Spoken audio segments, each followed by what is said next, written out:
So is this Steven bomb just gonna prove how right the fandom was in their theories? Okay, this episode is Onion Friend, and well, basically is sort of the aftermath of the last two episodes, Cry for Help and Keystone Motel, in which this time we get to focus more on Amethyst and a little bit of Steven. Well, it's mostly Steven. They are very bored at the temple because Garnet and Pearl are still out. They're just out.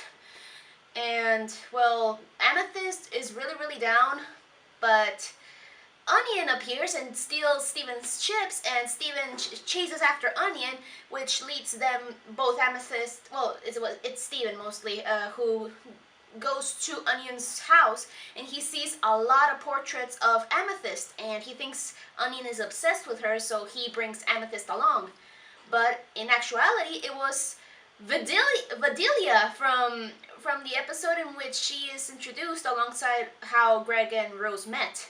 That Vidalia with Marty, that and okay, the fandom guessed again. Vidalia is in fact married to Yellowtail, has Onion, and also has Sour Cream as family. And oh god, this is basically telling us that Sour Cream is Marty's son, and Vidalia married Yellowtail and had Onion. Good God, Rebecca, I think the fandom is guessing your theories a little bit too well here. And so in this episode, it's mostly like a therapy session for Amethyst, even though it is in the background. Amethyst and Vidalia are very good friends that haven't seen each other for a long time, and it's actually Vidalia who's been drawing and painting many portraits of Amethyst, and she even tells her that, hey, you were my inspiration, you were so cool. And Amethyst's like, no, you were the cool one, I was just a little sponge following you. And they just show good chemistry, like, hey, even with the gems, Amethyst made another friend with Vidalia. And it's really, really cool that, yes, even though we don't know much about the gems, they still at least had some contact with humans, mostly Amethyst, in comparison to Garnet and Pearl, who mostly like to stay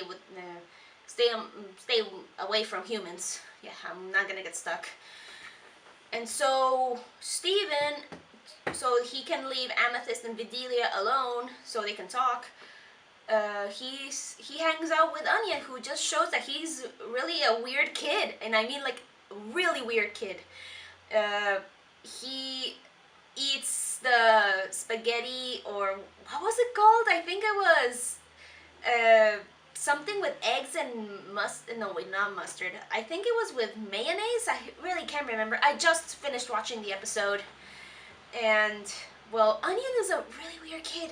He made like a sculpture of Steven's head and showed it to Steven, and then he just licks at the back of the head and just spouts it out like bleh. And oh god, like typical kids, but still, that was freaking creepy if you've seen Onion in the show. God damn it. And so Steven is of course weirded out, and he goes into Onion's room, which is really a mess. It's really dirty. And he thinks that, oh, the little mouse that's in his room is of course Onion's pet, but no, Onion has a snake, which, wow, amazing. A kid with a snake for a pet. I freaking love that. And he's like, feed the mouse to the snake, come on. But Steven doesn't want to, blah, blah, blah. And then Onion tries to lead Steven to a hidden room that he has, and Steven's like, nope, I'm not gonna deal with it. And so he goes downstairs and overhears the talk between Vidalia and Amethyst about how things were going on at the temple, about the little dispute that happened in the last two episodes, and how healthy it is to just talk to somebody about your problems. That, yes, even though a person does look strong, still it's good to talk to someone, to at least have another point of view and hopefully have a sort of a solution to what's going on. And damn, this is a really good message for kids, that even adults do have problems and need to just talk about it. Many kids won't think that, oh, you can just resolve this in a way, And I think I mentioned something like this in my Keystone Motel vlog, but let's not dwell on that. I really like this side of Amethyst in which she shows more of her vulnerability. She shows how weak she is by just talking to someone who she does trust and is not judged by it. She actually gets help from it. And that's really, really good for Amethyst, and I'm glad we have this episode for that. I was getting really worried for Amethyst, like, how is she gonna deal with all this? She's like the secondary kid for the family, besides Steven. And so Steven, after hearing that, goes back to Onion, and he's like, okay, whatever weird stuff you have, or whatever weird show me. And he goes through the hidden door, which is actually an air vent, and goes to this hidden room, which is packed with all of the guys that was in that one episode. And what else? Oh yeah, and the guys have actually gals, you know, women's version of the toys, and damn it, I want some of those, like the construction gal and the explorer gal, Karen. It's like, fortunately one of them has to have like a normal name, and that's awesome.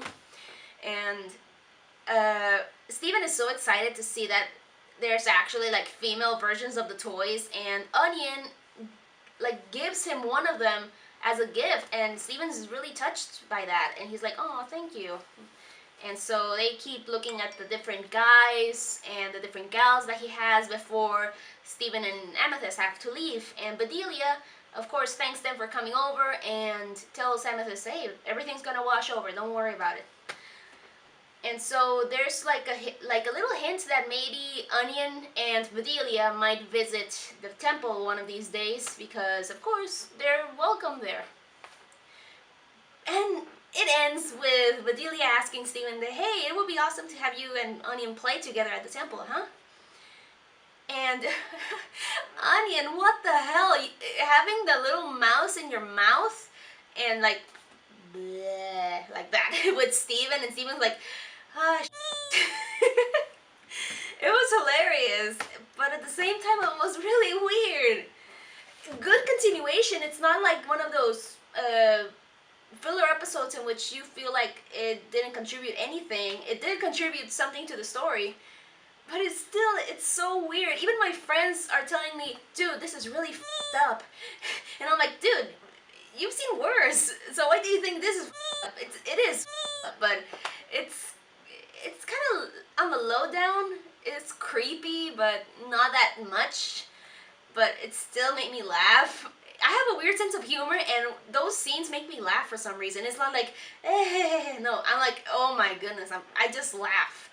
And I really wonder what the nostalgia critic Doug Walker is gonna think when he reaches this episode, or even sees the episode in which Onion gets the little wand replicator thing.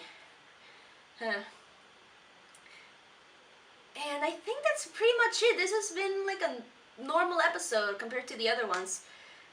Yes, it is deep with its background message about having to talk about your problems to someone you trust and being cool with it.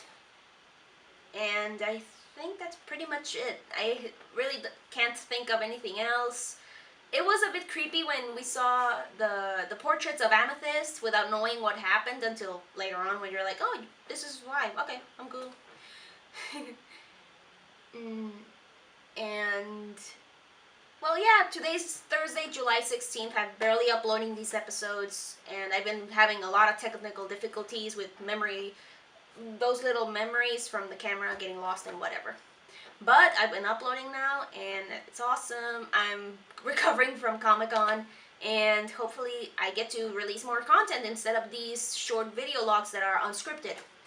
If you have any recommendations for either a react video or a top 10 or even a future review, please comment on the comment section below, and also send me a message on my Twitter, Facebook, or Tumblr accounts. You'll see them on the description below, the links, and I'll see you all next time with tonight's episode. I wonder what it is. I've been going through this Demon Bomb pretty blind, except for the first 2 episodes.